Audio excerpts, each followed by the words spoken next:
I'm gonna say 50 years to warm the time machine up and a cold beer to get there after I kill Hitler. How long makes for a good read.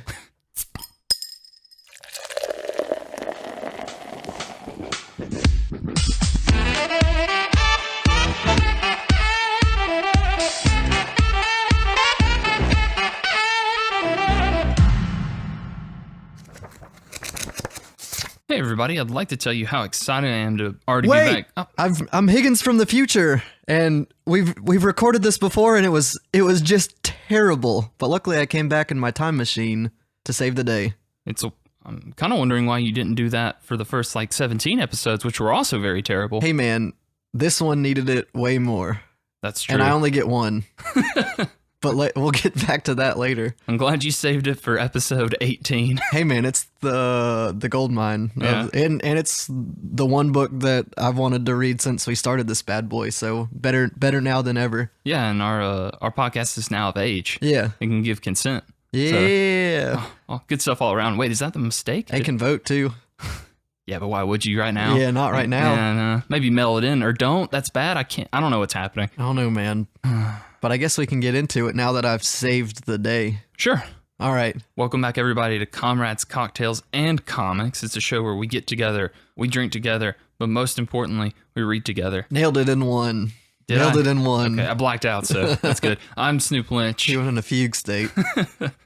And with me, as always, is my co-host, Higgins Sturm. Hey, that's me. That is you. How are you? I'm doing all right. That's good. I already knew that. We live together. I see you every day. Yeah. But, I want to show you a care. Man, we are recording these bad boys. Mm-hmm, back to back mostly. Real close together. Mm-hmm. This is what, 2 weeks ago we had one? Yeah, something like that. Yeah, and we'll do one later in another 2 weeks, and we'll talk about that when we get there. But for right now, we're going to talk about the book that we read just now. I read it just now. Yeah, I read it yesterday, and I could have read it again just now, but... Why would you? It's pretty short. Yeah. I kind of remembered it all. Mm-hmm. It's only 50 pages? What are we talking about? Maybe 48. It's called I Killed Adolf Hitler, mm-hmm. and it's by Jason. Yep, just Jason. Just Jason. It's his pen name or something. I don't know what his real name is. It's something very French, and the A's and the E's are connected to each other. Well, the book's French. Yeah, but he's Norwegian. Oh, okay. Higgins, come on. Different people. No, his name, the same with this book as well. There's little to no information about this story or the guy who writes it. Jason, as you said, is his pen name. His real name is John Arne Sætero, however you say that with a Norwegian accent. Yeah. And yeah, I mean, there's nothing on this guy. He's a mystery. I don't like it, Higgins. He's done some other works that people enjoy. There's one called Hey Wait.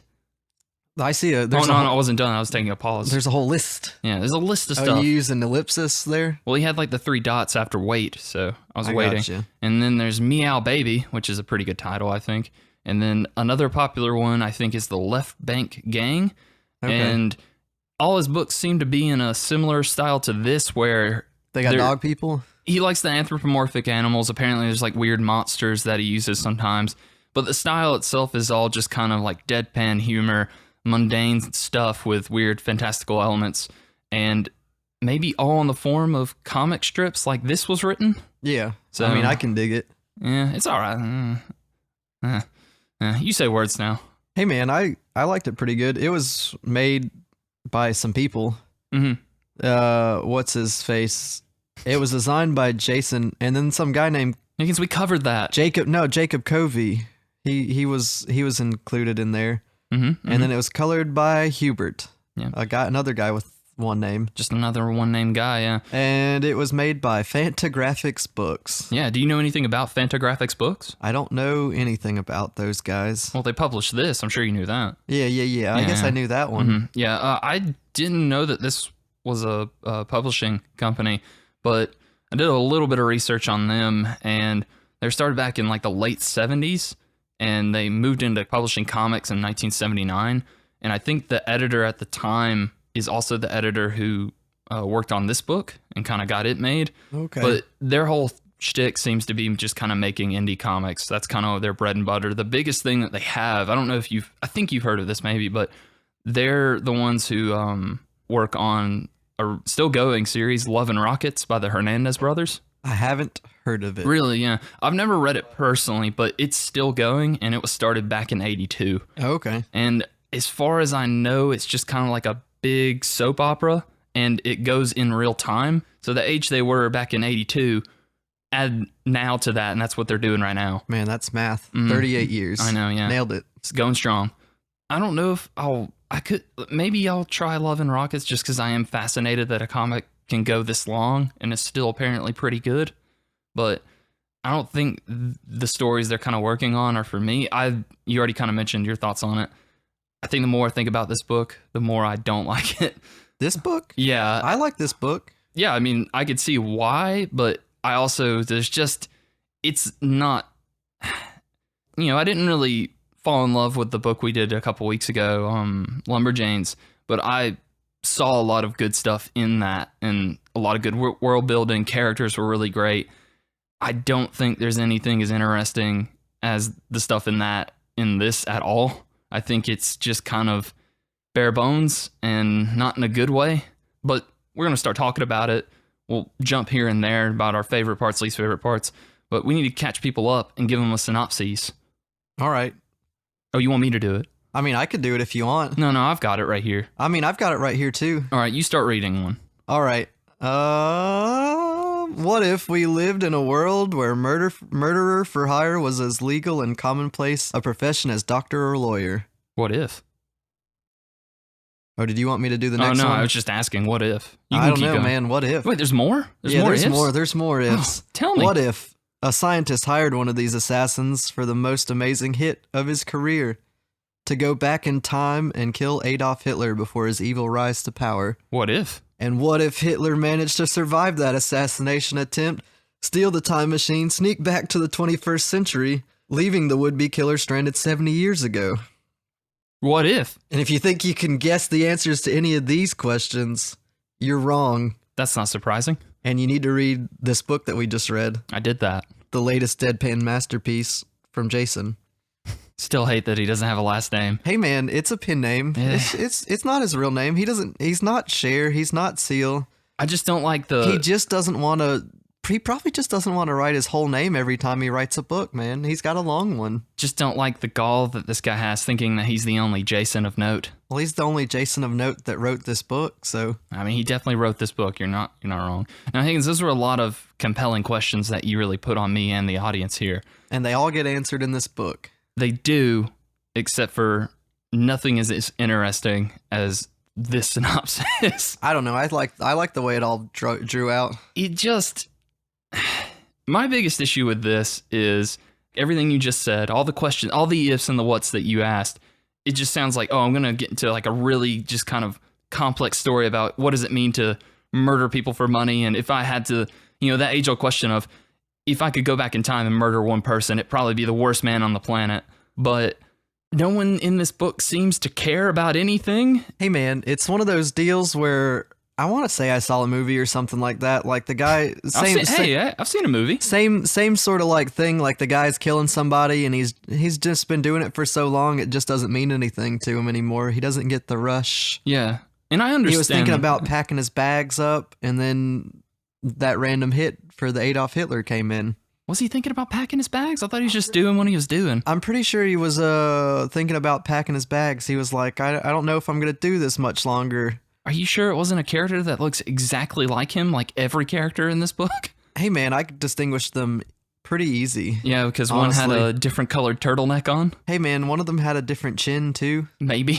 And then some were different animals. Higgins, I read this. Are you telling me you messed the bear up with the bird? It's not that I messed the bear up with the bird. I just messed the bear up with the 10 other bears that are wearing similar clothing. I don't mean to harp on it, but basically, yeah, he's a hitman. It's just kind of a regular office job. You go in or whatever, and he gets called on by a guy to kill Adolf Hitler because it'll be better for humanity. So he sends him back in a time machine. Things go wrong. Hitler comes back in the time machine, and that guy was stuck in the past, and he just aged in real time, and now he's back in the present. And he wants to kill Hitler still. Hitler's literally able to get away, and they never find him because he just has to shave off his mustache, which is like the only characteristic. Hey, he cut his that hair. his- He cut his hair too. My point is that they can't find him because now he looks exactly like everyone else. I think that's racist. No, it's doggist. My point is that I've had a similar issue with this in the past with other books we've read. It's not bad art, like it's comic strip art. And I thought at first, maybe this is how this book originally came out. It was like 2006, I think they published this originally. And I thought Fantagraphics just kind of threw it in like almost like a newspaper format where you get the funnies or whatever and you read it once a week or something. And that could work better, but it also doesn't work that way because then it expects you to keep up with what's going on. But there's nothing super memorable happening in this book that would go like, oh, I remember, where we were last week. This is where we got to. I'd have to go back and read it again. And as far as I know, this was published as just one complete graphic novel. And it doesn't work in that way either. I don't know. I think it's like different strokes for different folks because I didn't have that problem at all. I could tell the difference between all the people. It's definitely just not your style. And you also really hate things that don't have a point to them.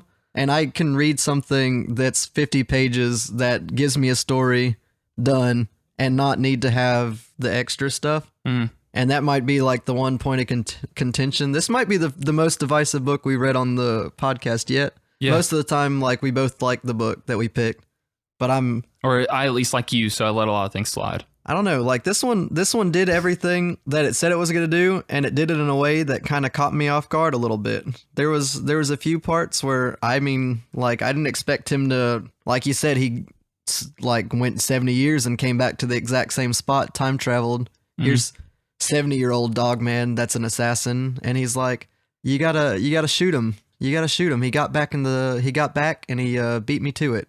And then he shot him, and you're like, oh man, Hitler's dead now. Don't gotta worry about him. Then he got hit in his book, like they do in some other thing. They've done You can shoot someone and it hits the thing in their pocket. It's usually the Bible, yeah. Yeah, this one was Mein Kampf because it was Hitler. Makes sense. And that was his book. Yeah. No, that part I think is interesting. I like that aspect of it of he lost his time machine and now he's stuck in World War II Germany, or right before the war, I guess. And I like the idea of him, like, it's very short, but he mentions that he met someone and had a family and has kids and grandkids. That's a story I would actually like to read because it adds more to this character who, the only character whose name we get is Hitler. And that's not necessarily a problem. I don't necessarily have to have his name, and I don't want to know his backstory as far as how'd you get to be a hitman. Like, I don't need all that. And you're right. I don't like a lot of stories where it's just kind of, hey, let's have a fun time and do nothing. And all right, thanks for reading this or watching this. Hope you enjoyed it too. Like, I do have issues with that because if I'm giving up my time to get into something, I want it to kind of have a point. And I feel like with this book, it is very minimalist and laid back and just kind of, it's supposed to be kind of like a fun little jaunt, I guess. But it's that synopsis that you kind of get into first.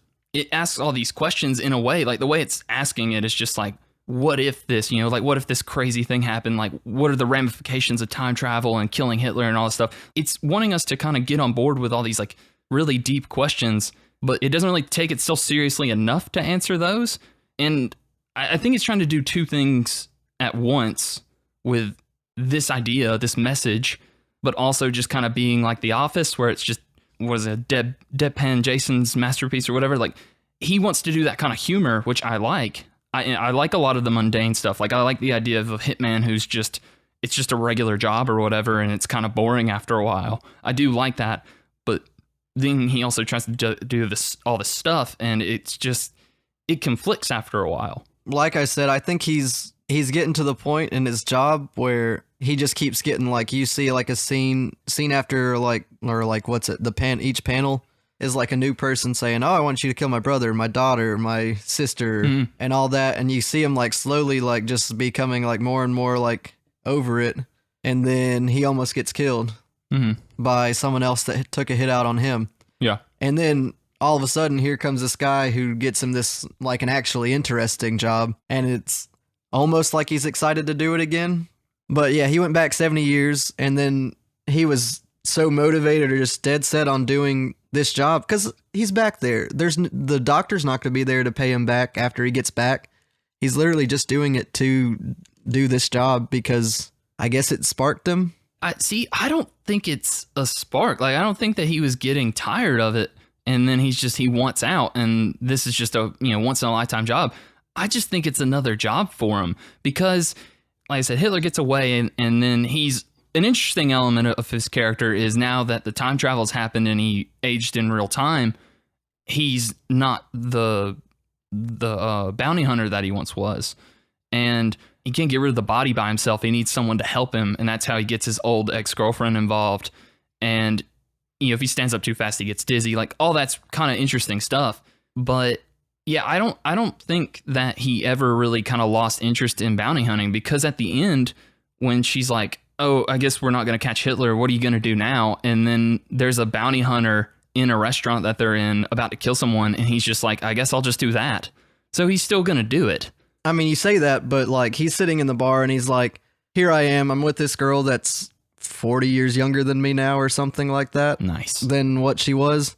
And I mean, she's dating somebody else. He's real old and he basically doesn't have a life anymore. So he's like, well, I guess this is the only thing that I really know how to do. Kind of like a John Wick. He's like, the only thing I really know how to do is kill. So I guess I'm going to keep killing now. Yeah. It's like I've been in the life too long. It's like the Shawshank Redemption thing where the guy hangs himself. He's just throwing out movie references today. I like it. Well, he hangs himself because he doesn't know how to live on the outside because he had been in prison too long. I think it's the same sort of thing here.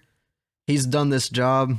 He's killed people. He's done it for so long that there's not really another route for him until he finds one with this girl. He figures out, and this happens before he says he's going to do it all. He's like, gets attached to her, finds out that like he can actually talk to her.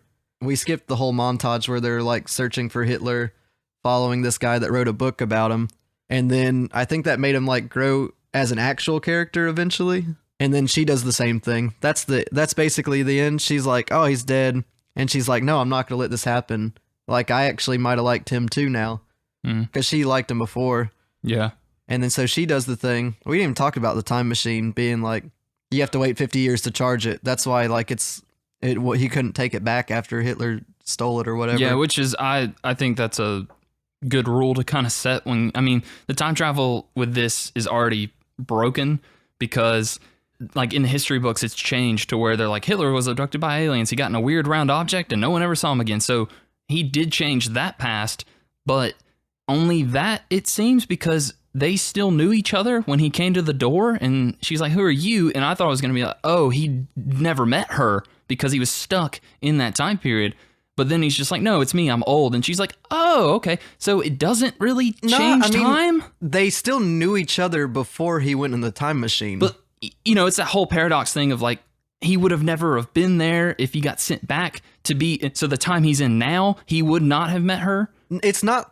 Okay, this is a bunch of time travel, which I don't mumbo jumbo. And I don't want to get into that, but I guess it threw me off. Is he lived his first 30 years in whatever year they were in at the start. Mm-hmm. And he knew her for however long they dated. Yeah, the original time period. And then he went into the time machine. Mm-hmm. All that first 30 years still happened, but he went back in the past and then he came all the way back up. Yeah. To the same time in that little thing where she was. Yeah. I mean, yeah, like it's still a paradox, but that happens with every time travel plot. I'm not as like hung up on that. Yeah. So she does the same thing. She's like, no, I'm not going to let him be dead. Yeah. I know how to stop this. She waits 50 years. She's almost as dedicated to this to him and just the fact that the job that killed him, basically he has done this whole job. So he did this job for his whole life and it eventually got him killed. And she's like, no, I'm not going to let this be the way that it ends. Mm. And so more than anything, it looks like it didn't do anything, but it made two characters grow in like 48 pages. It becomes more of a love story than it does about a time traveling kill Hitler story. And I think that is, I think normally that ending would be kind of really sweet, but with romance plots and stuff like that, to really kind of get on board with it, you have to be attached to the characters that are falling in love or trying to, get with one another or whatever you want to call it. And there's stuff that kind of like hints like, oh, there's more to these characters than just a hitman and a girl who, for whatever reason, wants to be with a guy who never paid attention to her. But it gets so kind of worried about them. Like, look at the mundaneness of this. Like, look at the humor, that it doesn't do anything with that. It just kind of, it's them staking out a guy, which, I guess that's the point, is it literally leads to nothing. Like, they stake out that one writer guy who wrote those history books that they found just to see if there's a connection to Hitler. And it gets to the point where she finally goes up to the guy and is like, hey, have you seen Hitler? And he just tells her to go away. And that's the end of that. And then he gets killed, and that's the ending, all that stuff. Like I said, it's trying to do so much that it never really does one thing as well as it should, because it's a lot to juggle. I mean, you got like, you kind of want this like dark office, Parks and Rec, whatever humor, and then you want also to show like how sad this guy's life is, because like you said, this is all he does. It hurt his relationship in the beginning with this girl because of it, because he's just not really able to talk to people. There's all good stuff in that. I just don't think it really delivers anything. Like, this book is really well regarded. Like, I've heard really good things about this book after you mentioned it, and I was excited to get into it. And I don't really see it being worth anyone's time to read, really. I don't think it's awful. I just don't think that I don't think this is as good as people say it is. And then I kind of do see it as something that's worth your time to read and as good as people say it is. And that's fair. I mean, like you said, it's different strokes and folks and pokes, all that stuff. I guess more than anything, it's a disappointment to me personally. I think you're used to having like a much longer drawn out like process to get to things. And me going in knowing that, all right, I'm going to get a story in 48 pages, and that's what I'm getting. Yeah. And I'm not going to probably get a lot of, like the really set stone stuff. Yeah. And if you give yourself just that, like, oh, I'm going in short story, it's like you're watching like a short film or a novella or something like that. You're getting a short story in a short amount of time, and you're not going to get the extra details and that sort of thing in that sort of setting, because if you do that, then you're not going to get the story across. You're going to be bogged down in the details, and then the brief story that you're trying to get in there is not going to come across even worse than you're trying to say right now that it's doing. Yeah, and I think that's maybe that kind of is my issue, is with comics more than any other medium. I think you can tell a lot in a really short amount of time. We read Batman Year One, right? And obviously that was longer than this, but there's little snippets of that you can just read by itself, and it tells you a whole story. And one thing I think of in particular is how quickly they do Batman's origin in that. Like, it's just one page of panels, mostly silent, but you learn everything you need to know about Batman's motivations through those panels. And there's an opportunity to do something like that with this, but I think he should have picked an element of this and just kind of went with that. And you don't need detail. Like I said, I think a better story about this is, because you have everything set up in the beginning, right? Like you said, he's kind of just in this rut of, he just kills people because it's what he does, and he can't really seem to kind of have a relationship with this girl. Well, send him back in time, the Hitler thing goes wrong, and then just stay on him. He's the main character. Just stay on him, finding this wife and finding this new life and dying happy. I think there's a good story in that. I don't think we need that. We got that in this, what you just said with the Batman thing. You get a small snippet, one page, and we got that one page. He was like, yeah, I had a wife. Yeah, but you don't see them. No, but you don't need to see them. It's the same thing you said, where there's not any words. It's one page.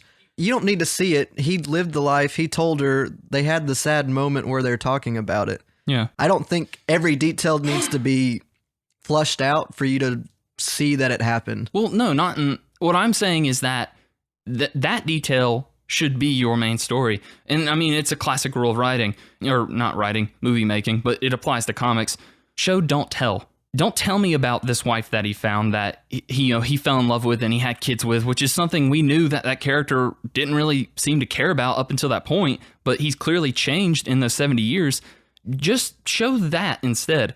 I think that you can kind of have a similar impact with that kind of happy ending, because he mentions that I think she died like 12 years ago or something. Take bits of that and expand on it. Not like much more. Like, I don't want 6 issues of this. Just run with that. Because, I mean, this book, even as it is, isn't really about killing Adolf Hitler. Like, it's just kind of the premise and the starting point. It's weird to me that Hitler just showed up in the time machine, got away, and then didn't do anything. Because they try to track him down, and they're like, oh, he wants to figure out what happened to him while he was gone. He wants to figure out what's going on with Nazism. But he doesn't do anything. Why do we find that out if it doesn't mean anything? Yeah, I don't know. I think we could go back and forth saying the same stuff over and over again. I'll say different things. I mean, we're saying the same things over and over again, but I think we could do that, and I'm gonna say that I don't think the details need to be fleshed out, and you wish they were more fleshed out.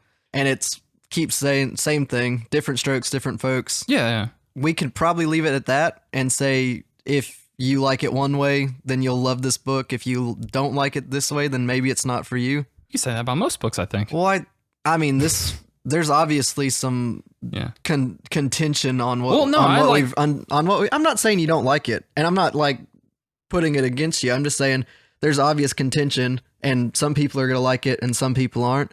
Yeah, but I'm glad that we don't really agree on this one, because normally, we just kind of like, well, this was pretty good, and you're like, oh yeah, that's really good too. And I think it's nice to get a book like this where, because you and I do have different tastes when it kind of comes to what stories we're looking for and what we want out of characters. You are much more kind of like, you want a fun little romp and you just want to have some good adventures. And I kind of like, I cater more towards kind of like bigger questions and like, what do people respond, like what the psychology of a character is when being put in a situation. So I like this. I like that, you see it in that way, because that's the way I don't see it. And yeah. I think that's good. Yeah, it's the same sort of stuff. Like, I'm okay sitting down and taking something in as just solely and completely just an escape from doing something else. Like, say, just you had a tough day at work, you pop down and read this. You're like, okay, now I'm out of the work mode, and I got a nice little story with me. I'm done, and I can go back to normal day. Yeah. I don't need it to be a heavy hitting thing I almost don't want it to be heavy hitting. I'll avoid watching something that I know, or watching or reading something that I know is gonna take a toll. Yeah, take a toll. Like, if I don't want the thing I'm in, like, taking in to be work. And that's where these sort of stories kind of are perfect. Yeah. I don't necessarily go that way first choice. I think those kinds of stories are really important. I think exactly like you mentioned, when you're already kind of in a not like necessarily a bad mindset, but you're exhausted mentally. Yeah. You don't want to pick up like the Road or some awful movie that makes you hate yourself and everyone else or whatever. Like, you don't need that for your own self. You need a story that's just kind of enjoyable and gives you a good feeling. You get in there and you get out. And those are great, and I need them from time to time too. And I think like that's what this could have been. That's what this is. Well, for me, I think that's what this could have been. But it's just these questions that it's wanting to ask me. It doesn't seem like it wants to be that, and that's what's throwing me off. Like, it seems like it wants you to go like, look at this. Like, can you believe this? Can you believe what's happening? Like, look at it, and it doesn't seem like it should be asking me those questions. It should just go like, I think more than anything, you just dive too deep into what these questions are really asking. Head first. They're the catch line. They got you in the door. Thing is, they were in all caps. They clearly meant it was something serious. They got you in the door. That's what they're there for, and that's what they're in. And we're circling around again, and we haven't talked about our drink yet. Yeah, I just realized that. Yeah. All right, so tell them what we're drinking. Let's focus on something we can both. And then we're gonna say that's probably where we cut it off. Like, you guys make your own decisions on how you thought about it, or read it, and maybe throw some opinions our way, because this is obviously something we're still willing to talk about. This is just what Jason wanted. And this was supposed to be a short boy, and I think we're running up on like God, like probably 30, 45 minutes already, huh? Higgins, podcasting waits for no man or speeds itself up. Well, I'm just saying we probably went a lot longer than we expected to this time, right? Well, that depends on the edit, doesn't it? But we had a book and it's about an assassin. So I looked up bounty hunter. Well, it's assassin, merchant, murderer for hire, bounty hunter, all same thing. Well, don't say that they're all the same thing, because I found a drink called the Hitman that I kind of want to save for a different book. Oh, they're all the same thing. They're all the same thing. Son of a bitch. All right, but yeah, it's called bounty hunter. I googled bounty hunter cocktail. Still tried and true method of finding a drink. You can do it. You people can do it out there. Even you, Steve. Steve's in the kitchen. He's making things. What are you making? Scrimp? That's cool. We made the bounty hunter, didn't we, Higgins? What? Honestly, I didn't mean to call him out. I just was trying to think of a name, and then I looked at Steve, and then Steve came out of my mouth. So that's what happened. But so organic. This thing's made out of. It's basically just alcoholic chocolate milk. Mm-hmm. I don't know why it's called bounty hunter because of that, but it's got a shot of Malibu rum. It's got a shot of Kahlua. It's got a shot of creme de cacao. And then you fill it with your choice of milk till your heart's content. Mm-hmm. Probably the top of the glass made it taste pretty good. Yeah, just put some ice in there before you start pouring, and then give it a little stir. Get your stirring stick and just give it a once over. It'll mix in real good. We did the first one. We had a drink or two before we started recording, just getting a little loose for the episode. Higgins, we used chocolate milk the first time, and then we used some whole white milk for the second one, and I think that's the one for me. Yeah, I like both. They're both fine. The first one was a little creamier. The second one tasted a little more like chocolate milk. So, yeah, either way, your choice. Yeah, it's just like the book. Yeah, it's different opinions, and that's fine. We all agree. Yeah, you're wondering why it's called the Bounty Hunter, and I was racking my brain here thinking about it.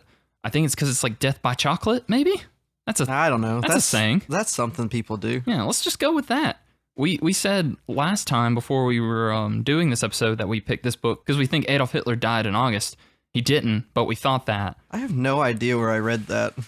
I think it was when I read this, when I first looked at this book, because I've been waiting for 2 August now to, I guess, do this one. I think you're forgetting the most simple answer. He did originally die in August, but then someone went back in time and killed him in April. Yeah, I guess that's right. Yeah. Man, that's not my fault. We brought it back around. Yeah, thank goodness. Thank goodness for time travel. Yeah, it's not our fault. We didn't make a mistake. I'm not wrong this time. Yeah. No one can tell me otherwise. Exactly. I'm from the other timeline. I already told people that. I came from the future. Thankfully, I got here in time. Just barely. Well, I'm glad you did.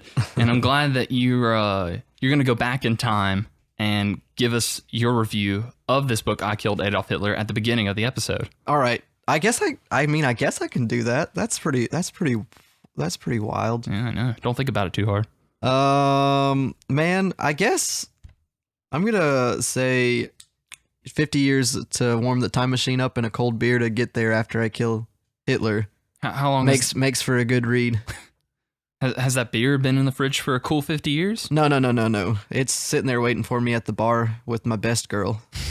Your number one... My number one gal. Yeah, nice. I like that. I'm happy for you, honestly. Man, that review's gonna... turn some heads. Yeah, past Higgins is gonna have a problem with that one. Yeah. Well, present Snoop is gonna give his review at this point in the episode, because you use the time machine, so I'll have to wait for 50 years before I can do it. But oh, man, nice. You make the mess with... but, you make the best with what you got, I guess. So, not going into my opinions about this book again. You heard plenty of it. I don't really like it. That's fine.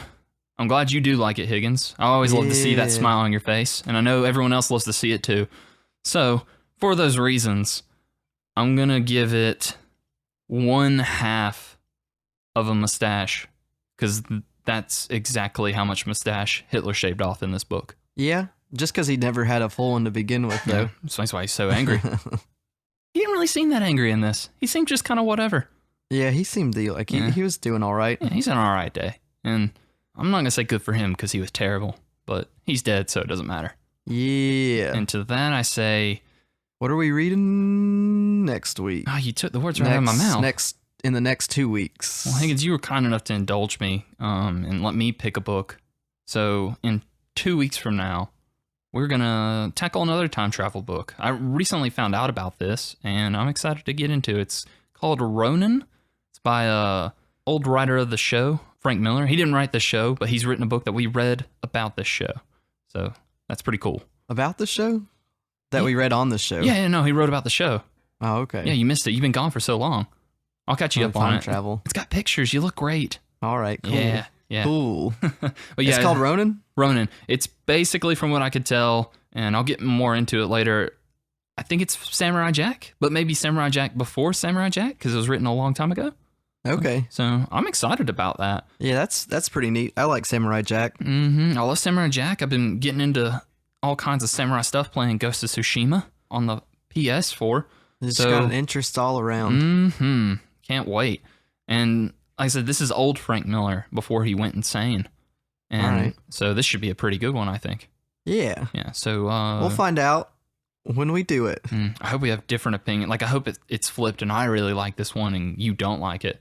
Man, I don't have You like everything, so I like that's not going to happen. I like most things. I find the best in most things. I think there was one book you just weren't on board with, but I can't remember if it was for the show or just the thing you read. Yeah. Who can tell? Who can say? We'll get there eventually. Yeah.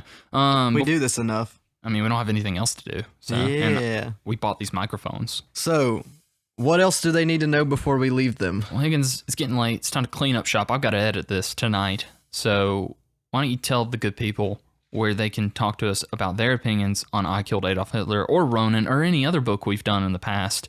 All right. I have a Twitter, and it's Mike Higgins 93. I have an Instagram, and it's jsturm93. That's the better one. We have an email, and it's yourcomrades@gmail.com. Send us those emails and tell us your opinions on this one, because we got opinions and you got opinions, and we need to share them. Well, we shared ours with you, so it's only fair that you share your opinions with us. And if you want to try to find Snoop on social media, he probably won't find you back, but it's BoSnoop_Lynch on everything. Is it? It is. Yep. It's been a minute. But yeah, But that's it. Yeah. I guess we'll tell you guys adios now, I guess. I'm thinking of nothing in particular. Oh, your once in a time sign off for this episode? Yeah, well, I mean, I definitely don't do that, but No, you've got it same one every week or every month, whatever it is we do this. Well, Higgins, while you remember that classic sign off you have, I'm going to use mine and tell everyone cheers, guys. All right. Man, that was a time traveling romp. And then you're going to take this part out, or do I need to do that again and leave you a bigger space? And that was a time traveling romp. What do you want me to do? Wait, no. That was me from the future telling myself I did a bad job on the outro. That was the thing I wanted to do. I mean, you didn't need I time traveled twice. Get out of here. 50 years twice. 100 years. All right. All right, bye guys. Bye.